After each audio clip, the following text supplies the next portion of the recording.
Hey, everybody. Good evening, good afternoon, good morning, wherever you may be in whatever time zone you are, and welcome to another Taps Tuesday. Thank you for joining us. For those of you that are new to Taps Tuesdays, welcome. And our format is quite simple. I'm going to, once I introduce our guest, we'll get a conversation going. As you have questions, please feel free to put them in the chat.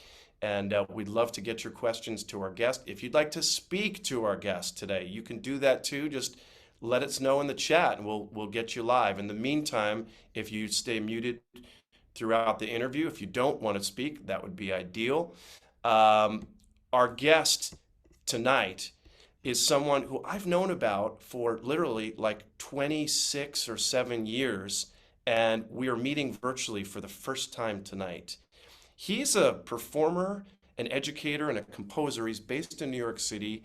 He's one of New York's best freelance percussionists and most versatile freelance percussionists. He teaches at Juilliard Pre-College. In fact, a bunch of my students, at least a couple of them, one, Ben Cornavaca, just raves about this guy. And I kind of know why. His name is Pablo Rieppi. He's a member of the New York City Ballet Orchestra. He's a regular guest with the New York Philharmonic. He's appeared on many Broadway productions and film scores as well. And Pablo, welcome to Taps Tuesday. Thank you for being here, man. It's great to meet you finally. Likewise, likewise. So great to meet you. Thanks for having me. Yeah, it's insane that I've heard so much about you, and I've heard about some of your snare drum books. In fact, we should mention straight away that one of you guys tonight is going to get a couple books that are written by Pablo. One is Snare Drum Technique, and another one's called Rhythmic Roots. Now, my student Ben Cornavaca, who's at Colburn right now, he studied with you at Juilliard Pre-College. Do I have that right? That's correct. Yeah. Yeah, he played me during the pandemic.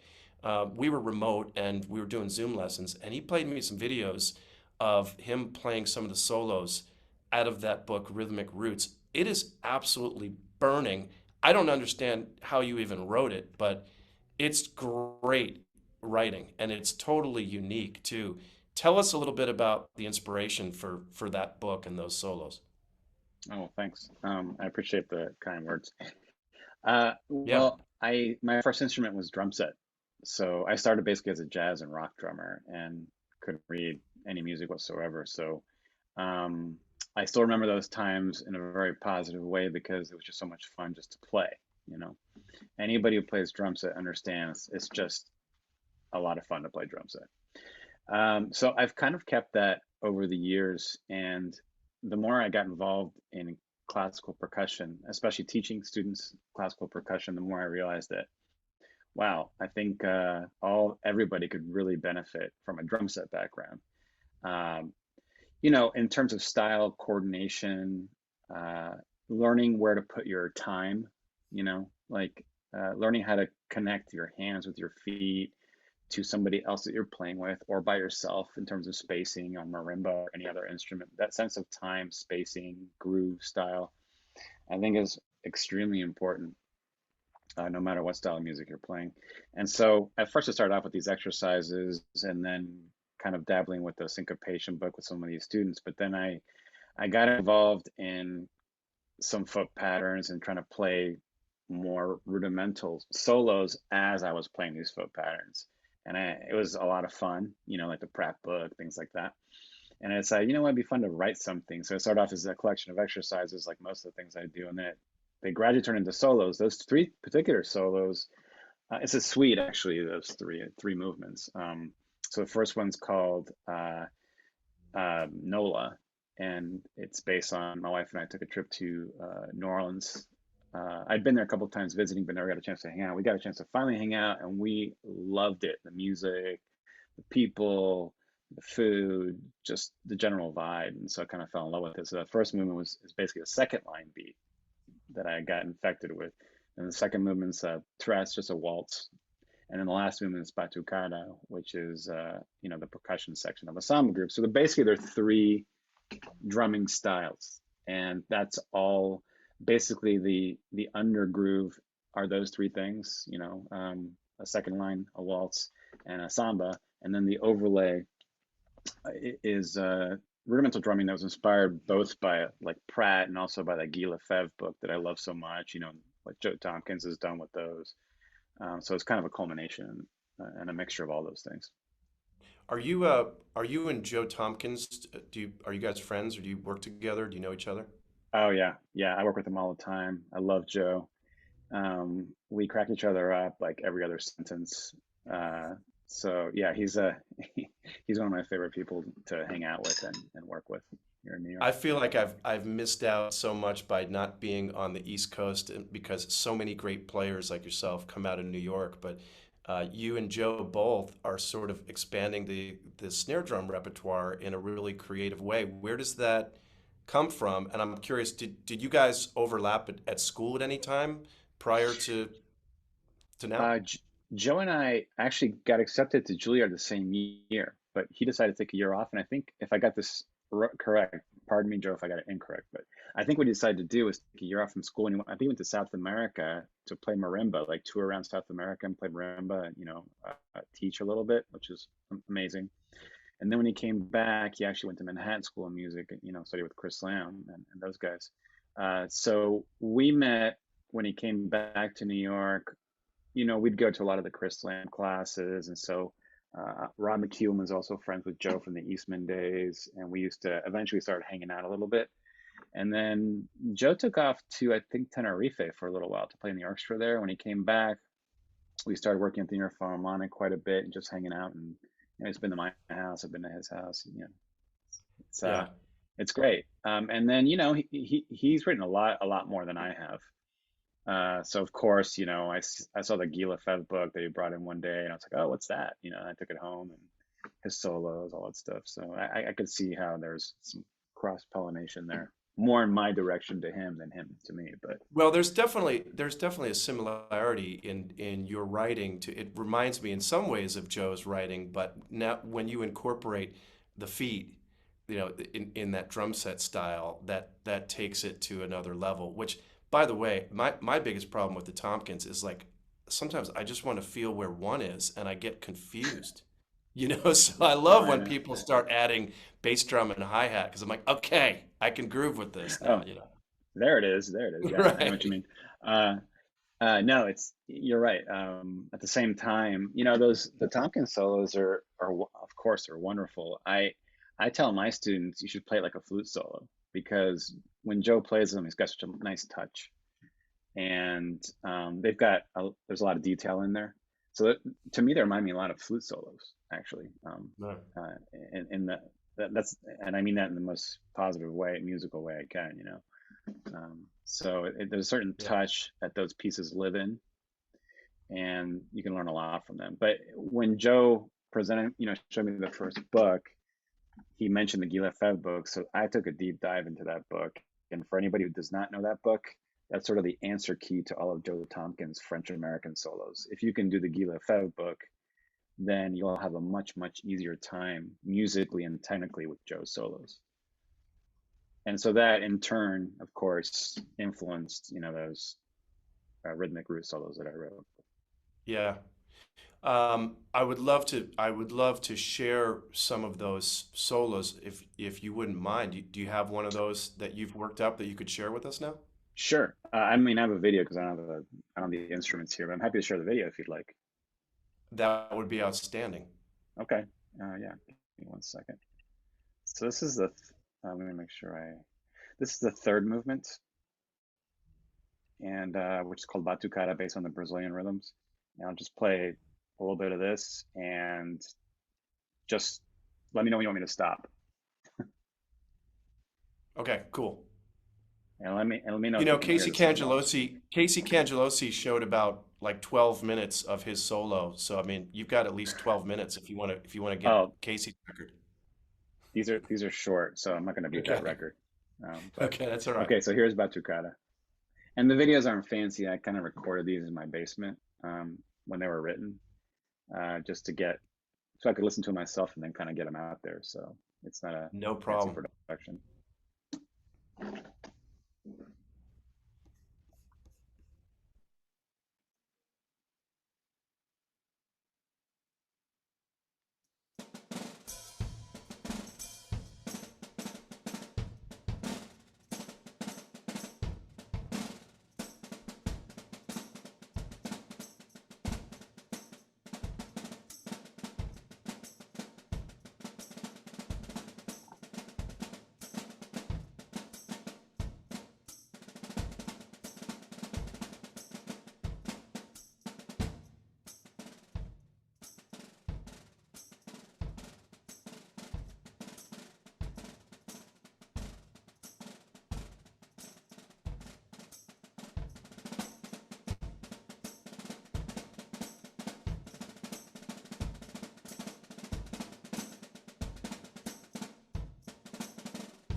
Yeah, man, bravo. It's Thanks. great. Woo. It's awesome. Yeah. Yeah, man. You clearly are a drum set player. I mean, it's I think that's going back to what you said early on is that drum set background allows you to be comfortable in that position playing concert snare drum music sitting down and adding the feet to it. Yeah. The other thing, I mean, you play drum set too, correct? Yeah, I started playing drum set. And I Um, totally agree and I have a question about it, but you first. I have a question for you, what you think about this. For example, this idea of coordination, you talk to, especially a percussionist, they coordination, yes. You sit at the drum set and you try to use four limbs, right? And some people call it independence. I like to call it interdependence because that's really what we're kind of trying to do. Um, but regardless, I feel like coordination is something that's kind of overlooked even with our hands. Like for example, I'm teaching flams for the first time, flams aren't really, let's say you're doing alternating flams, right? It's not really a question of chops necessarily. It's a question of coordination in terms of the left hand coming slightly before the right hand and the way you're moving, coordinating those movements, it requires coordination. A lot of times a student will come in, the flams are flat, like they're double stops instead of like one before, like a grace note before the other, et cetera, et cetera. And what makes it clean is not the ability to go faster because you can usually fix it in a minute. It's just a question of coordinating the hands. Sometimes they have a trouble, like if you dissect the whole thing, it's like a downstroke, alternating flams, right? Downstroke, then upstroke, and then you have to coordinate those things so they happen right after one another and in coordination with each other with a nice flowing movement. So then the speed is natural. So that to me is a coordination issue, not a chops issue. Yes, to go super fast with that requires fast hands, but to have clean flams and to play it musically, etc., it really requires coordination. So the drum set thing goes deeper to me than just when I'm using all four limbs, that's what it's for. It's actually learning how to move, basically learning how to move. And the drum set, of course, exacerbates that because you're using. I mean, I like to even use my mouth. I mean, Gary Chester and guys like that with Dave Weckl were using their mouths as a fifth limb. But all of that basically plays into improving your coordination, therefore, in my opinion, improving your time and rhythm, which is at the core of everything that a musician does. If you Yeah. can if you can sing and play, or if you can coordinate the hands to work together, you can basically play anything great, right? So Yeah, I love the what you're talking about that this whole idea of chops implies you're going, yeah! And in fact, it's really about the coordination of the hands. In fact, watching you play that solo, listening to it, it's like, man, chops, but really you're so relaxed throughout the whole thing. It's almost it perfectly describes what you're explaining, which is that it's just about coordinating how the hands are working, the interdependence that you're talking about. My question for you, and I totally agree. I mean, I think oftentimes my favorite orchestral percussionist, for example, started on drum set because you get this fun. I mean, just playing the Ringo Starr Sergeant Pepper beat ad nauseum is pretty useful when you need to play Scheherazade or Bolero or on and on and on and on. And as you know, being a freelancer, what does the rest of the orchestra and the conductor care about? Do they care about how fast your flamadiddles are? They don't even know what those are. What they care about is how is your sense of time in relation to like how does it drive the band when it needs to, and how is your placement and sense of time with the ensemble? So in many ways, that's kind of the fundamental thing, right? absolutely, that's absolutely spot on. But even take a solo marimba piece, right? There's a way to play it where everything sounds compressed and not at ease. And then there's a way to play the same solo where you can almost like drive a truck through each 16th note, so to speak, where there's air, there's space between the notes. And that's when the instrument starts to resonate. It's where the phrases happen. It's where the performance looks and feels at ease, which is kind of what you described the relaxation thing. I think it's really important as a performer to try to play at ease. And when you do that, you're kind of the thing that brought you to that moment of playing at ease are all these things we're talking about of spacing, sense of time, and even when you're playing by yourself, a sense of time, sense of spacing. I think these are all extremely important. So it's not just time the way you're saying, which is absolutely spot on, but time with yourself, and how you're playing solos. That also, we've all heard soloists that everything sounds kind of tight, and then we've heard soloists where everything just flows. And of course, we're all very attracted to the flowing performance where we can hear everything clearly. And it's not a question of fast or slow, it's a question of just um, the way it reads, like syntax, right? And the way it reads emotionally and things like that. I think that's very important. Is there a I often think that, often I have students that have never played drum set, and I am reluctant to say, all right, here we go. We're doing drum set lessons. Here's the Chapin book, and we're going to start on this. But do you ever do that with students? I mean, you're teaching at Juilliard Pre-College, and I imagine you have a mix of students, some of whom have drum set experience. But I'm finding that I feel like more younger players do not have the drum set experience than maybe in our day when we were in high school. What do you think about that? And when is it too late to say to someone, all right, you can't play drum set? Hmm. Well, I'm kind of a living example of like it's never too late. I mean, I started classical my first year in college. I couldn't read music really. Oh, So, really? so I never say it's too late. I always say, how bad do you want it? Hmm. Because there are other examples of guys who have been really successful as musicians that started very, very late. Not your typical, fourth grade band or your second, 3-year-old pianist. Typically, from the classical percussion, you get a lot of people that come from a great piano background, which is, by the way, I'm totally in support of that. I think we should have piano backgrounds. I wish I had when I was 3 years old. But those things are wonderful. But I don't think it's ever too late to start something or to become really, really masterful at something.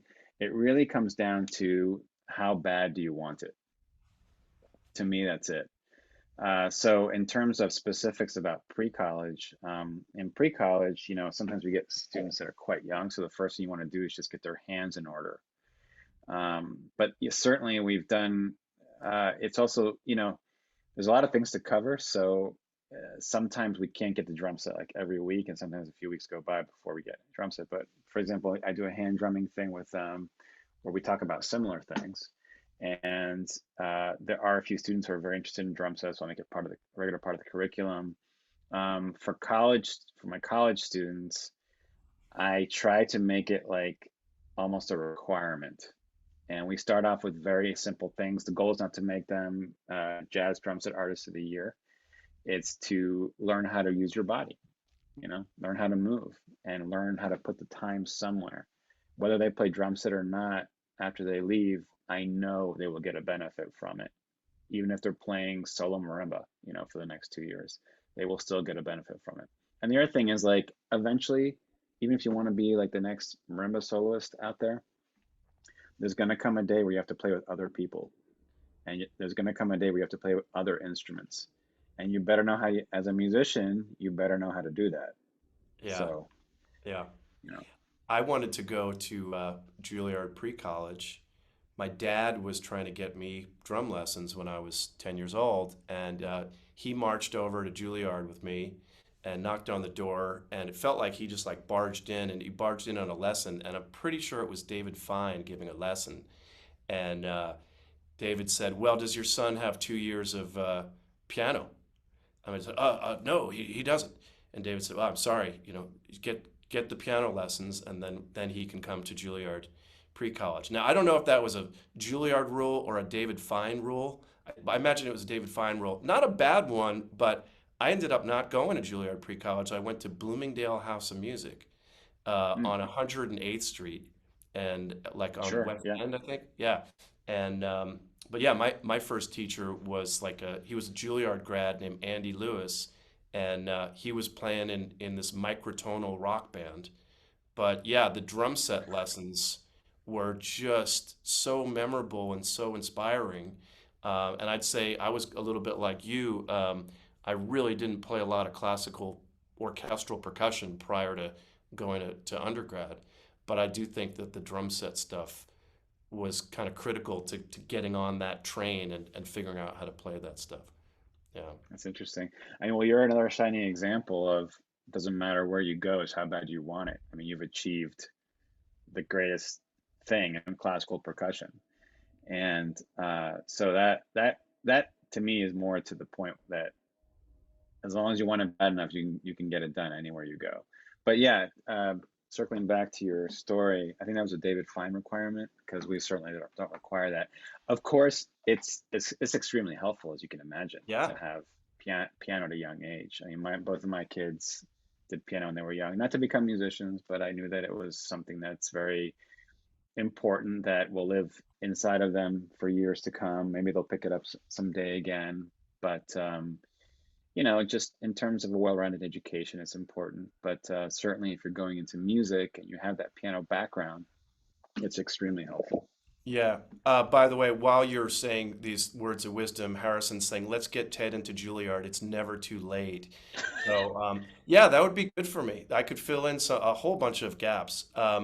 And Well, speaking of, we could do something better. We could have you as a guest clinician or a guest master class. So you that'd be know, even man, better.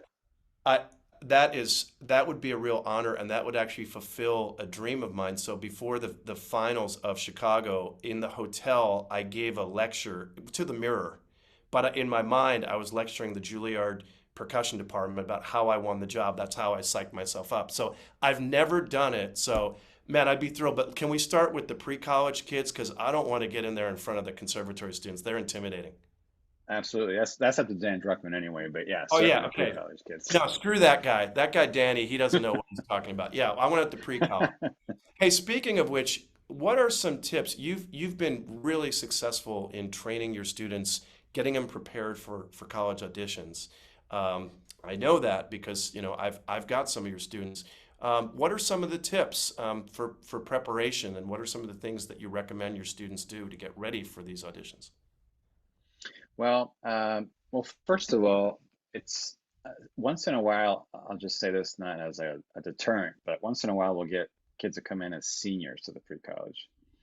And not optimal because my process starts like really 3 years, at least 3 years before college. I would say a minimum of 2 years before college, but ideally like 3 or 4 years before college is when I like to get people to get them ready to get into, a top program. Um, so if it's an ideal, and sometimes we get even earlier, like a really great seventh grader will come in. We've had people move to this country just to go to the program or move to a different state just to come to this program. So we're very lucky that way. But let's say it's a 3 or 4 years. I have them for 3 or 4 years. As I'm sure you will agree, because I've heard you talk about this a little bit. The fundamentals are just so incredibly important. Uh, you know, Something simple as learning how to play your rudiments nice and clean, learning your scales, things like that. Those are all important. Not that you should just sit at home and only practice that, because I know it can get a little tedious, but it has to be in the mix. You have to practice tuning intervals and being able to reproduce that on timpani. It takes a little while, so start early. Um, those kind of basic things are really important. But I'll tell you, from listening to college auditions, I'll tell you the number one thing. I wonder what you think about this. The number one thing that sets kids apart from, like, I'm not going to say accepted or not accepted, but getting them to the top, let's say 20% of the auditionees, time and rhythm mistakes are the number one thing. It's not missing a note or something like that. Nobody really cares. I had a couple of auditions where, the pre-college and college situations where somebody will miss a couple of notes here and there, but they play so musically that I could care less if they miss 10 notes. Yeah. That's something I can work on them to fix it. I could help them work on that. I could help them if a rough is not super clean. I can help them with many things. But if the rhythm and the time's all over the place, that is really distracting to listen to, and it's a turn off. I couldn't agree more. And And I think what you implied there is that musicality could be as simple as playing with good time. Like that is the essence of most of the music that we play. It's in a time signature. mhm, And I would agree with that completely.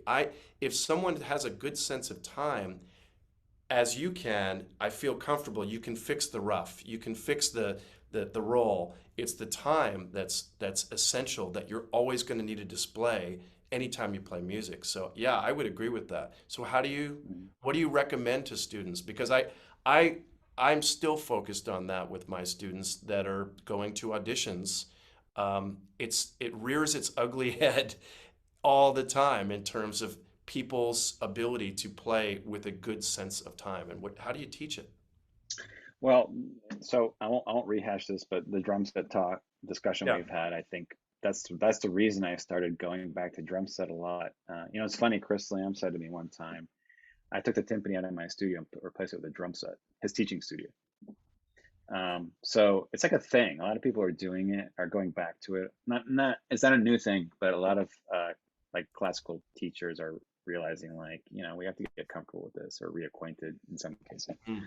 Um, but the first step in it's funny, the first step in fixing anything is realizing there's a problem. So, Jason Hallheim talks a lot about this, basically a scientific method approach to practicing that I think a lot of musicians utilize, and it's very popular and it's very useful. But I think identifying the problem is the first step. So something as simple as your iPhone recording like 10 measures of something that you're playing and comparing it to the metronome and just making, as an observer's, uh, you know, uh, no, set of notes about it, like just black and white. Like it got fast here, it slowed down here. The phrasing was awkward here, the note spacing was awkward here. I missed all the notes in this bar, that kind of thing. Just realize what the problem is first. If you don't know what the problem is, I think a lot of students rely on the lessons for that. The lessons are for that. They're for many things, but the it's kind of like I have two children, and you might say to your kids, it's not good if you watch TV 3 hours a day, and you could say that 10 times, and then some random friend or person might say, yeah, I heard watching TV 3 hours a day is really bad for you. And they're like, guess what, Dad? Watching TV 3 hours a day is really bad for you. It's kind of the same thing until you realize or get it from a very direct and meaningful source. Sometimes it's hard to see the problem. So recording yourself and seeing yourself doing something is the best way to realize, okay, this is something I need to, focus my attention on. And then Yeah. as far as fixing it, there's so many great things out there. My favorite thing lately is taking like the syncopation book and I use it for many things: cymbals, triangle, tambourine, snare drum, drum set. But on a practice pad, you can do a lot playing with the metronome setting and using the syncopation book. Like, of course, you can put the click on the half note, then those clicks become the offbeat. Then it's one click per bar, then one click every 2 bars. You can use a click as the last eighth note if it's in cut time, as a pickup.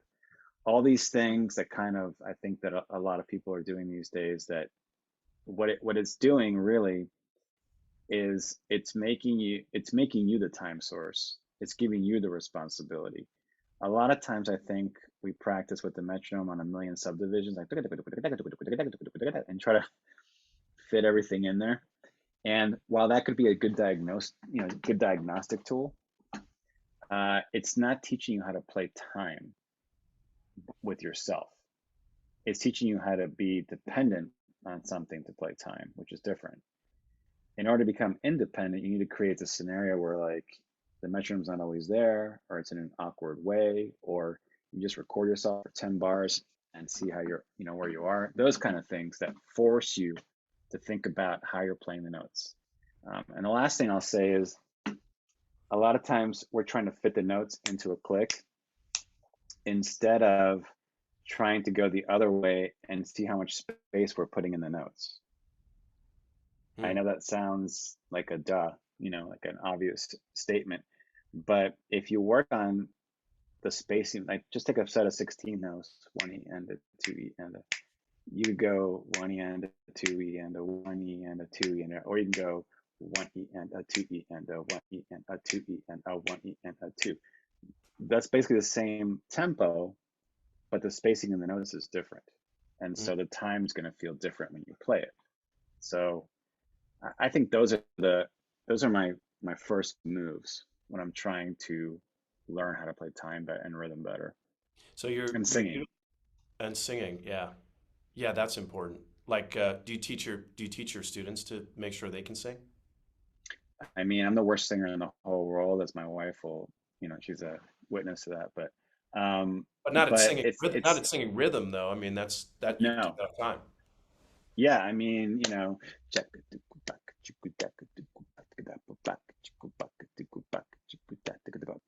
if I have to play something that's tricky rhythmically, I will conduct or click. Conducting is great because it also, if it's something that's over the bar or something like that, then it teaches you the placement in time as well as the subdivisions of time with the beat. So you're kind of learning both at once, and it'll help you with phrasing as well. So singing is a treasure for me. I sing a lot. When I teach, I sing a lot. And when I practice, I sing a lot. If it's something really tricky rhythmically, or it doesn't, there's a difference between like learning something. There's a great saying, don't practice until you get it right. Practice until you can't get it wrong. Right. And to me, that's what we're going after. It's like what that means to me is practice it until it feels good in your bones to play it. And I Yeah. think singing is one of the best ways to do that. Yeah. That's the entire Indian tabla culture. Is like you're not even allowed to play it until you can sing it. Is what I understand. That's right. Yeah. I have never gone through the process, but yes, that's what I No, understand too. me neither. I don't have the guts. I'm also thinking about when you mention all the tools that are available to you, and you're talking about recording yourself. I remember my undergrad, I wasn't a very good practicer, and I was going to the lesson to try and make sure that my teacher wasn't going to yell at me, and I kind of needed to get through the lesson. At a certain point, when I started doing my master's, I started recording the lesson, and when I listened back, I was like, oh, I completely forgot about that part of the lesson, or my impression of it in the moment was something completely different. When I was listening back and studying these lessons, I started realizing the lessons were actually for me, not for my teacher. And it's another one of those, of course it is dummy, but for the first 5 years that I studied, it was just like, okay, let's make sure I don't get in trouble here and let's get through the hour. And once you start realizing that this is all for your benefit, recording the lessons, man, that was huge. And going back and revisiting those lessons. So I try and encourage my students to record as much as possible, not only their practice sessions, but their lessons as well. Yeah, I agree with everything you just said. But that realization, when I had that moment as well, where you're like, oh yeah, this is for me, Yeah. and so is practicing. Practicing is for me. So like, take a deep dive. Don't surf. I mean, look, I've always been really diligent about the number of hours that I practice. I enjoy it, and it's not a lack of work ethic. It's just that also when I was younger, I wasn't a great practicer. I wasn't great at it. As I became a teacher, I think I became better at practicing because I started thinking a lot more about the way I was going to deliver these materials and trying to diagnose what was going on in different people's playing and trying to offer some solutions and things like that. And that in turn really helped me become a better practicer and a better player as well. So some things I guess take time to learn. Oh, yeah. We're here with Pablo Rieppi. He is an extraordinary percussionist. He's an educator. And we're giving away some of his materials, some solos and a method book. I'm just going to do some shameless promotion here, Pablo. I got to remind everybody, we've only got about 24 or 25 days until the deadline for applications for the TAPS LA Music Festival. Make sure that you are submitting an application. This is our second year of the festival. And one of the concerts is going to be on the USS Iowa Battleship. It's the coolest venue, Whoa, Pablo. It's like, wow. it's right in the San Pedro Harbor. San Pedro is what the natives call it. And man, it's just a cool, crazy venue, this ginormous battleship from yesteryear. And it's a cool place. Anyway, I hope everybody will apply to that. I should also mention We've recently gotten our interviews up on YouTube, so please subscribe to our YouTube channel so that you can check out all these interviews, especially if you miss some, you don't have to see them live, you can check them out on the channel. Hey, so we also welcome your questions right now. So put them in the chat thread if you have questions for Pablo. I've got one that I need to know about. Tell me in, yeah, I don't know, 500 words or less about the New York freelance scene. I've always wanted to be a New York freelancer, and it just didn't work out for me. But you're like thriving in that environment, and I'd love to hear about it. I imagine that versatility is a key, and you're doing something different from week to week. Yeah, to be honest, for the last several years, I haven't been quote unquote freelancing quite as much because between the ballet and teaching and extra work at the Philharmonic, that's a majority of what I mean, that's like about 200 concerts a year right there. It's a lot. Wow. When we're in season with the ballet, it's 7 concerts a week. So it's not a typical orchestra schedule. There's a lot more performances, and you might have like 2 or 3 different programs in one week. So it gets pretty busy sometimes.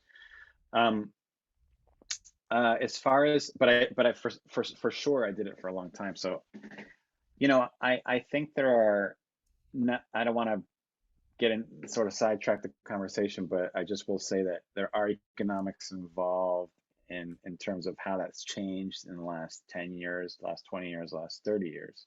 It's changed a great deal.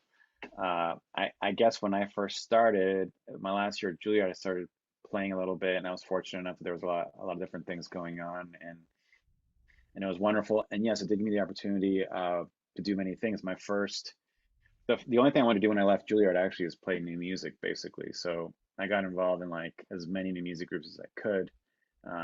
Learned a lot. It actually really helped me get my first Broadway show, believe it or not. Um, but so then I segued into kind of subbing on Broadway, and then around that time I started subbing with the NY Philharmonic, and different orchestras and different things. Started doing some recording sessions. It kind of snowballed. I remember I always tell students this story, but there were a couple of us who got, I guess, recommended for certain things when we were still in school, and I guess I was one of the few guys that actually got it to snowball and turned it into what it became. But it wasn't because I was necessarily like the best player. I was just always like uber prepared for rehearsals. I just worked really, really hard. If it was a small little part, I made sure that I knew checked out the score. I repeated, I'd played through the part a million times so that I quote, as I said earlier, couldn't get it wrong.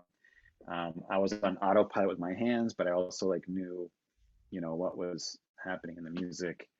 And I was just, of course, there are times when you don't have time to do that kind of thing, and some things aren't up to the level you want it to be. But generally speaking, I think I just over prepared for everything that I did in the beginning, especially in the beginning.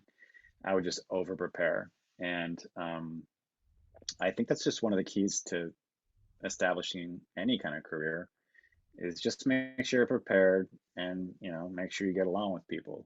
Those are the two important things. Uh, I've always had a strong work ethic. I love to practice. I think that's very important. You want to keep your skills as sharp as you can. Nowadays, I have a family. I'm teaching. I'm doing a lot of traveling this year. It gets challenging to do that, but whenever I have a free moment, I circle back and I go back on my basics and try to learn something new or get better at a certain skill. I usually pick the summer to hone in on 1 or 2 skills and try to really get them on a different level so you can do that kind of thing too. So the freelance thing, uh, Yeah, how did it I think, change? Sorry, you mentioned that it's changed a lot in the last 20 to 30 years, and I'd be curious to hear about how. well, I think economic factors have caused certain groups to no longer exist. And um, as far as recording sessions, of course, some instruments are MIDI as opposed to some real players, or recordings have been outsourced to different places that aren't as expensive. I mean, there are a number of factors. So And that less of all a has a studio scene in New York in 2022 than there was in 1992. yes, I mean, no doubt about that. Yeah, Um, same in it, LA mhm.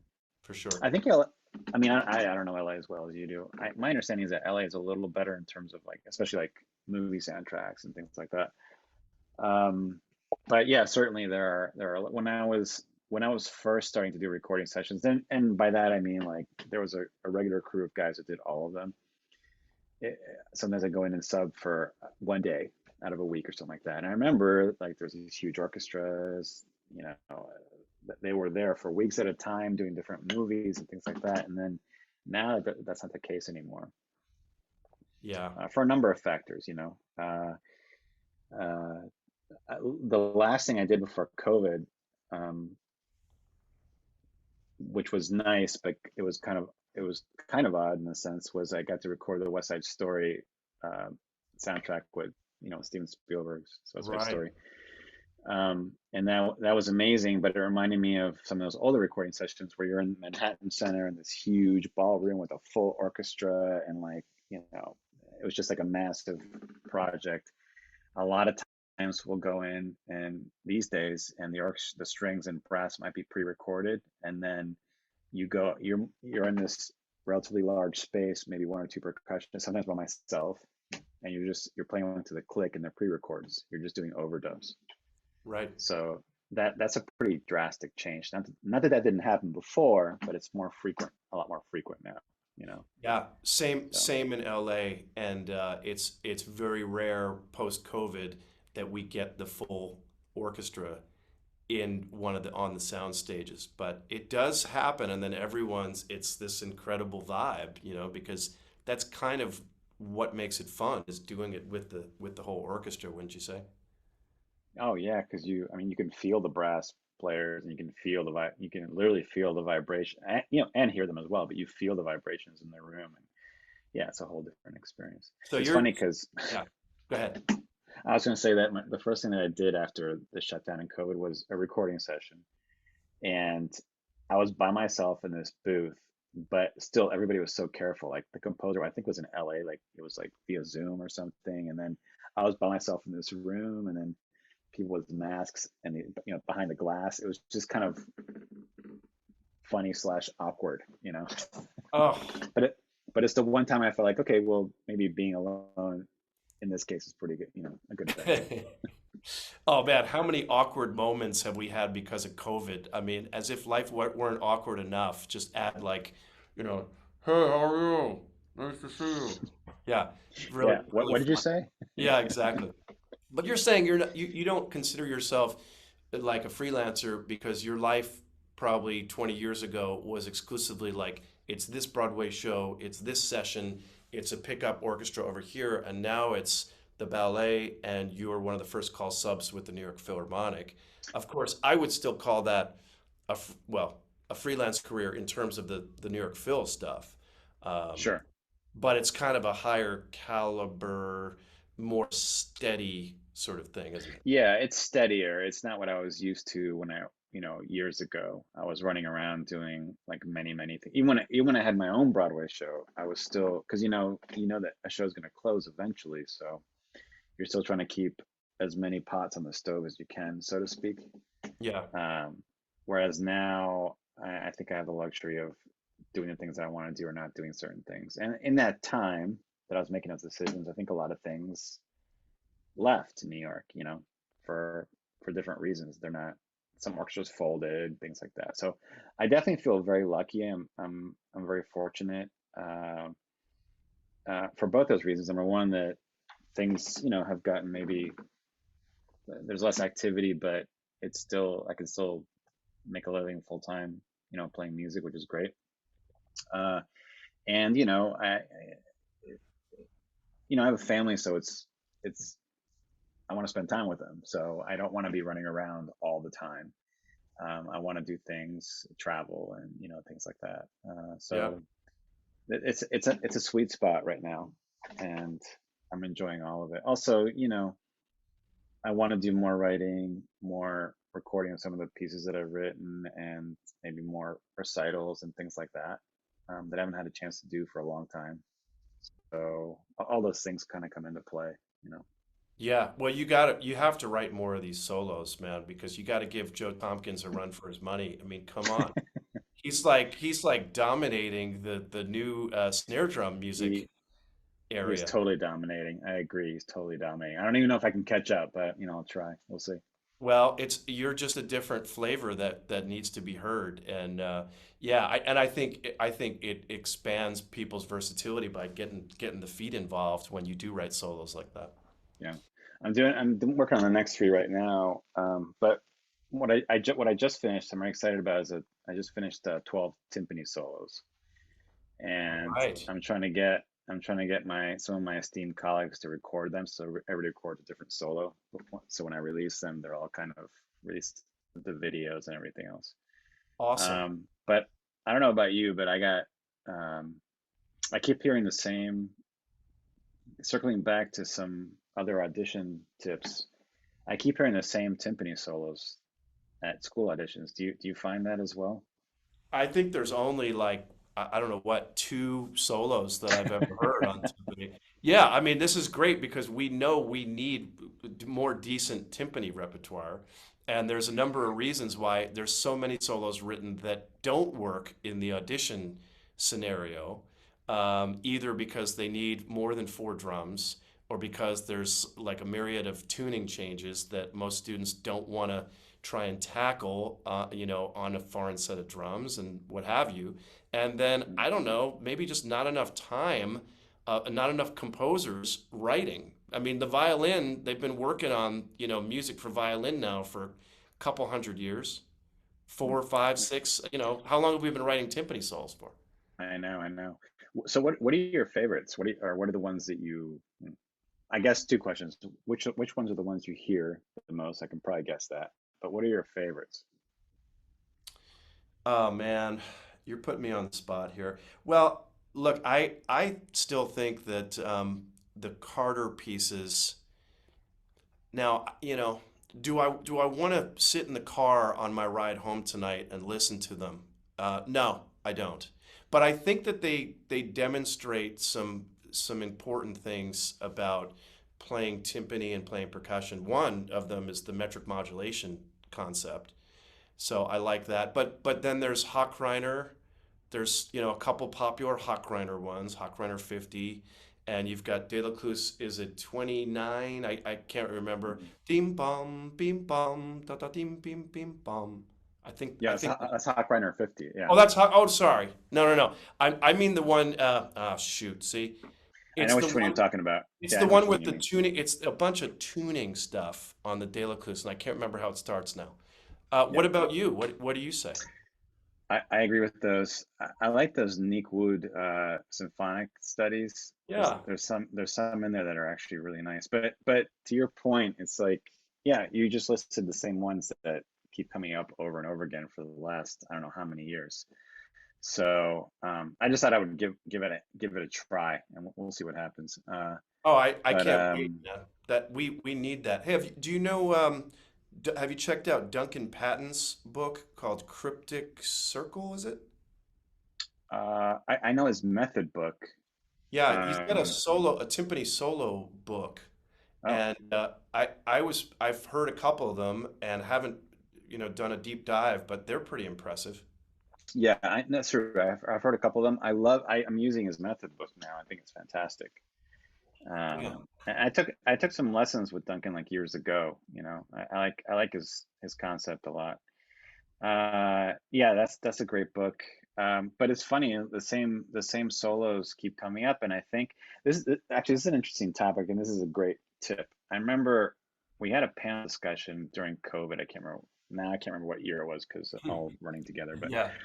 but one of the questions that I proposed was, uh, what?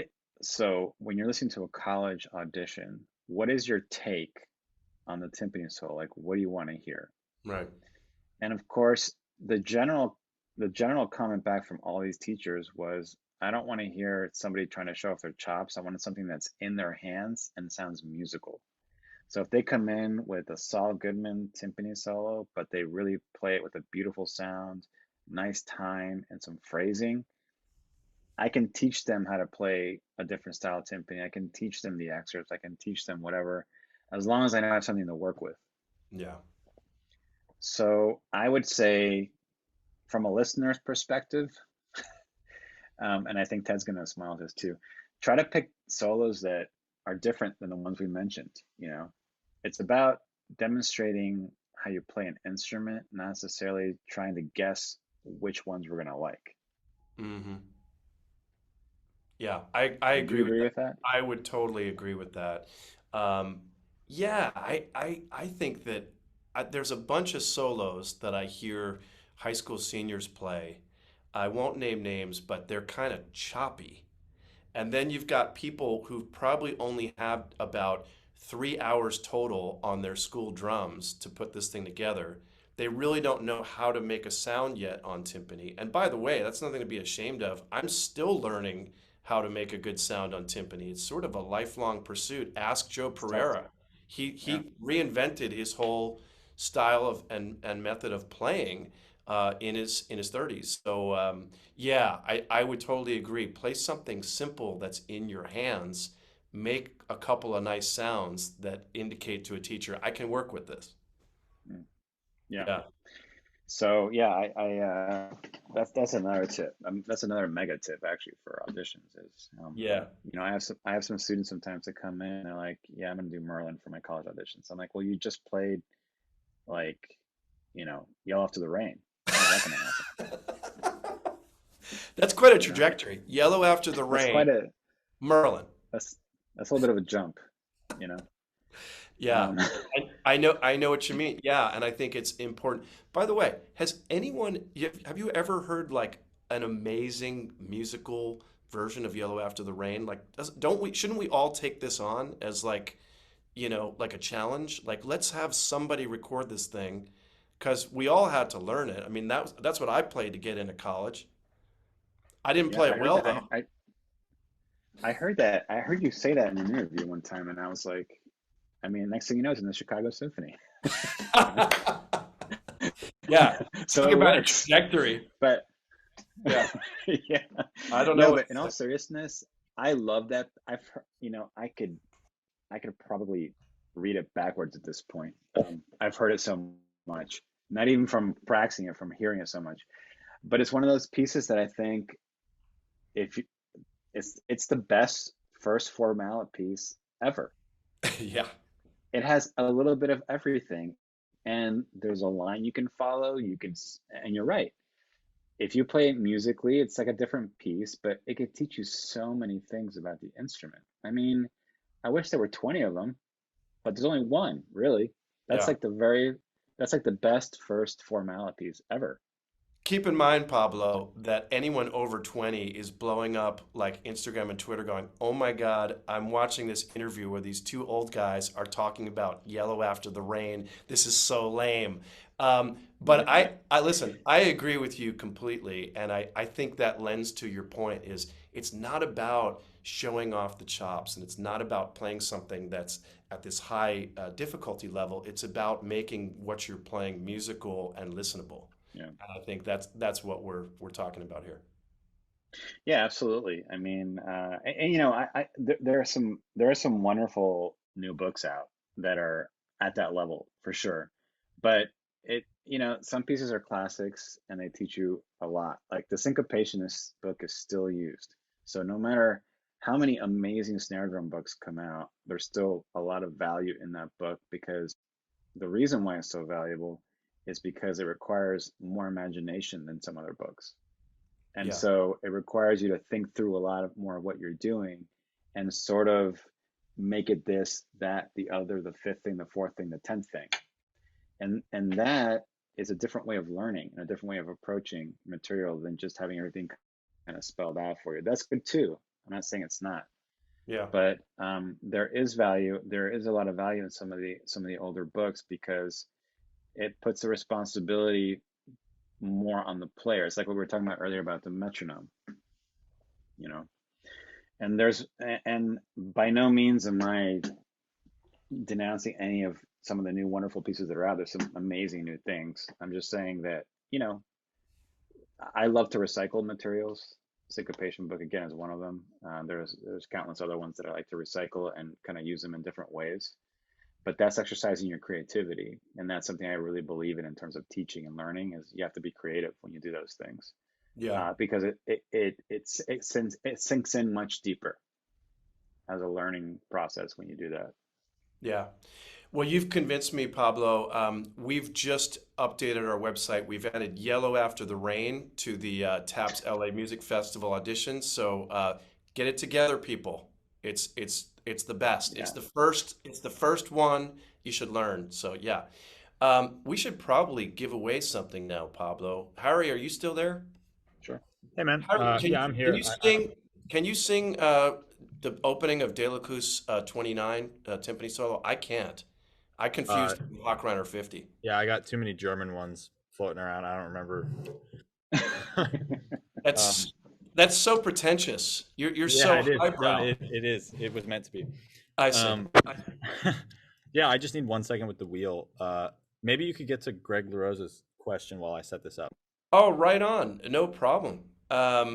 Yeah, I think we've got at least another couple of questions, and one of them I have for you, Pablo, is how do you juggle all of your activities? I mean, I need to learn this myself, and adding family to the mix and with everything you're doing, um, it's a challenge, right?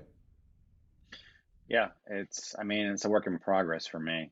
Uh, Trying to juggle everything. It's not always possible and it's not always pretty, but Yeah, I do my best. And, um, I don't know. Of course, I have a date book where I put everything electronic, at yeah. this point. Yeah, I started out with a paper date book when I was young. Oh, yeah. Um, it depends. It's really funny. The less time I have, I feel like the more organized I am. If I have a day where I only have to do a couple things, it's easy for me to be unorganized.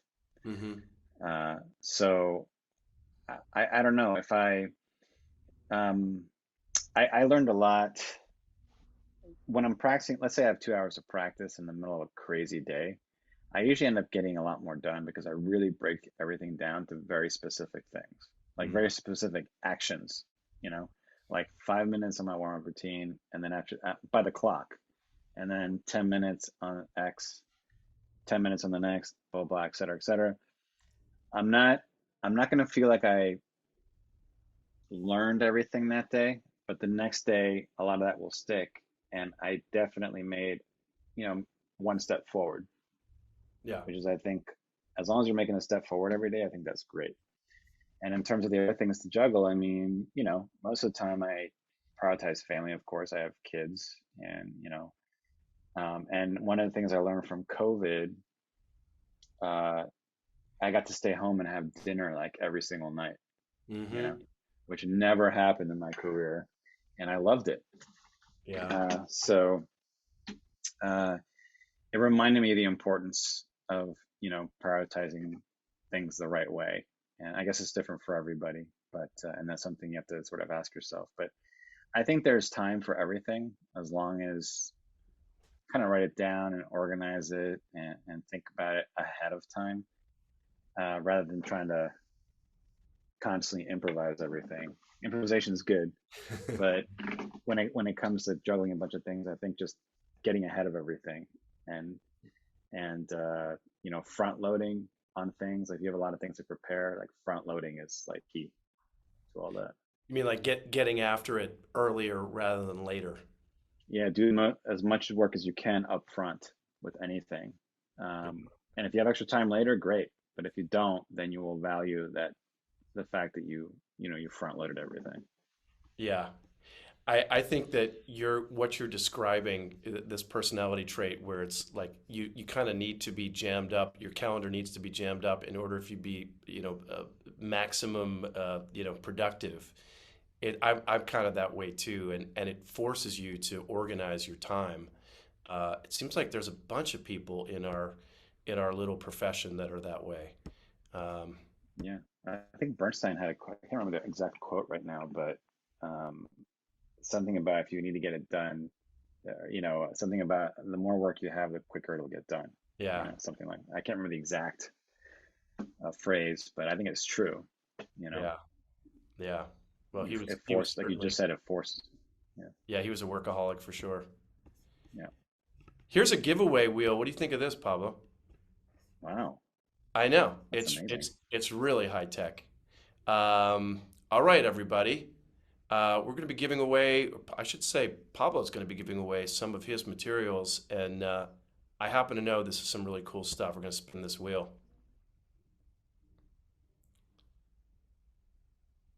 And here we go. It looks like Herbie has won. Congratulations. Herbie, would you please, yes, congrats. Would you please put your email in this chat thread here so that I'm hoping that Irby is a real person, because that's definitely a troll name. So if you're real, send me your email, and if you say nothing, we're gonna draw somebody else. Oh, that's really interesting. I just got that. Herbie Vor. Yeah. So Herbie Vor is perhaps has the cruelest parents of all time to name him that, or he's trolling us. Oh, So wait, he raised his hand. so send us your email if you're real, and we will give you books, assuming you're a percussionist of some sort. Herbie has now raised his hand. Herbie, are you there? So it goes ba-da-dum, ba-da-dum, ba-da-dum, bum, ba-da-dum, ba-da-dum, bum, ba-da-dum, ba-da-dum, ba-da-dum, bum, ba-dum, ba-dum, bum, ba-dum, bum, bum, bum, bum, ba-da-da-da-da-da-da-da-da, bum, ba-dum, bum. Yeah, that's the one, right? Oh my God. Oh, Yeah, Talk that's about a the Delécluse troll. Symphony. So, hey, I just want to say I tried to unmute. I would never accept. I mean, I was thrilled that I won, but no way. I'm just listening because I respect Pablo a lot. I've known him for a long time now, and I was just thrilled that you had him on. So I just wanted to say thank you, Pablo, and thank you, Ted, for everything that you're doing for this. It's great to see you, Pablo. Great to hear you talk, and man, you're doing awesome. I'm just so happy for you. Right on, Thanks, Dave. man. Likewise, You're in great to see you. Chicago, Dave. You're in Chicago. You're in your happening apartment, and we've got the Sears Tower now called Ooh, something nice. else. Yeah, that's cool. Nice view. It looks like it's starting to resemble spring a little bit. That's what spring looks like in Chicago, right? Sort of ish. Yeah. Hey, Pablo, if you Awesome. would, share with us your Sure. Delécluse Yeah. overlays. Let's do it.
Yeah. Bravo, man. That is awesome. It's so musical. Thanks. Thank you. I didn't know there was there was Yes. music to be made out of that piece. I just it started off with like tracks with brushes on snare drum kind of like a little drum setty thing. Yeah. And then I just started writing melody. I started singing. I was making up melodies and singing them like really poorly. And then I thought, it'd be fun to like. So I started with one, and it was kind of fun to do. So I did all 12, and yeah. Awesome. And the cool thing is like when I play them with those melodies, and then I play them by themselves, they feel completely different. They feel like so relaxed and at least mentally easier. Yeah. So I think I play them better because I'm just more relaxed about it. I'm thinking more of the phrases instead of the individual notes. And So and it if helped you me a if lot in that sense. yeah, and if you play them without the backing tracks, if you've practiced enough with them, do you eventually kind of hear those melodies as you're playing? Yeah, I guess that's the danger is you would hear the melodies that I wrote instead of whatever you're thinking of. Yeah, it's one of the dangers, but it's cool because like I'm not thinking ta ta ta ta ta. I'm in the space, where there is space. I'm thinking about melodic material or harmonic material, and then that I think creates nice space, but also helps me form a line a lot more as much as you can when you're playing one of those snare drum solos. So for me, it was really helpful, and some students and some professionals that have used them found to be very useful in that way. They've You definitely Yeah. can't. helped. It's not a good tool. Definitely helped me. I mean, I worked on these etudes with Pablo, and I didn't even know they were available on Bandcamp until like tonight. I've just had it stuck in my head from the YouTube. So Oh, Yeah, that's everybody, cool. yeah, everybody should check it out. yeah. All Especially all all etude number 12 are one. available. Yeah, number one gets stuck in my head the way you have it written out. That Yeah. one feels particularly French in style. It feels like you're borrowing from some Debussy kind of stuff, maybe.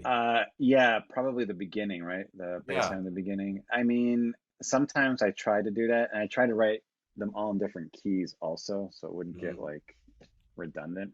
I would try to do that sometimes. Of course, it's WC. I can't, you know, I'd all really like means to. use WC. Yeah, that's awesome. I'd really like to use this stuff. I just need you to make a special version for me that's like 20 clicks slower for this one and all the other ones. I'll send you a copy of the stuff. I look Yeah. forward to it. Yeah. You can put them in you can put them in like slow down or something like that Yeah. and just pick any tempo you want.